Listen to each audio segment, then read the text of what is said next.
ஏழரை சனி ஆரம்பித்த காலம் முதல் இதுவரை சென்று கொண்டிருந்தது. குரு பகவான் உங்கள் ராசிக்கு 5ஆம் இடமான மிதுன ராசியில் பெயர்ச்சியானது உங்களுக்கு ஓர் வரப்பிரசாதமாக அமைந்தது. மதிய நேர வெப்பத்தில் யாரும் துணைக்கின்றி பாலைவனத்தில் நடந்து செல்லும் போது உடலில் நீர் வற்றி நாவறன்று சோர்ந்து போய்கொண்டு இருக்கும் ஒருவனுக்கு எங்கேயோ இருந்து வந்த மழை மேகம் கொட்டி தீர்த்து போன மழை போல உங்கள் பிரச்சனைகளிலிருந்து உங்களை காக்க 5ஆம் இடத்தில் வந்து அமர்ந்தார் குரு பகவான்.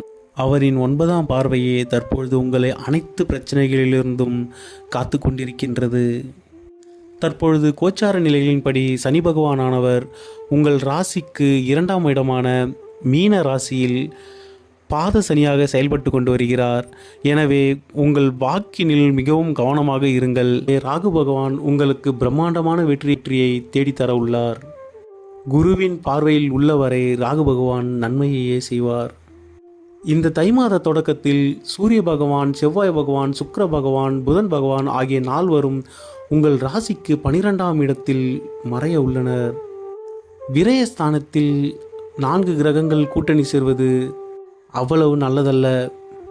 அதிக அலைச்சலையும் வீண் விரயங்களையும் உங்களுக்கு ஏற்படுத்தக்கூடும். அது மட்டுமின்றி உங்கள் 7ஆம் அதிபதியான சூரிய பகவான் 12ஆம் இடத்தில் மறைகின்றார். 7ஆம் இடத்தில் கேது பகவான் சஞ்சரித்து கொண்டிருக்கின்றார். இதனால் உங்கள் கணவர் அல்லது துணைவியாரின் உடல்நலத்தை கவனமாக பார்த்து கொள்ளவும். இந்த மாதம் முழுவதும் சூரிய நமஸ்காரம் செய்யுங்கள். அனுமன் வழிபாடு அல்லது விநாயகர் வழிபாடை மேற்கொள்வது மிகுந்த நன்மையை கொடுக்கும். இந்த மாதத்தின் இறுதியில் புதன் பகவான் தை மாதம் 21ஆம் தேதி கும்பராசிக்கு பெயர்ச்சியாகிவிடுவார். அதே போன்று தை மாதம் 23ஆம் தேதி சுக்கிர பகவானும் பெயர்ச்சியாகிவிடுவார். அதன் பின் உங்களுக்கு இருந்த வீண் விரயங்கள், அலைச்சல்கள் குறைந்து மேன்மை ஏற்படும். உங்கள் கும்பராசியில் 3 நட்சத்திரங்கள் உள்ளன. அவிட்ட நட்சத்திரம் 3, 4 பாதங்கள், சதயம் 1, 2, 3, 4 பாதங்கள், பூரட்டாதி 1, 2, 3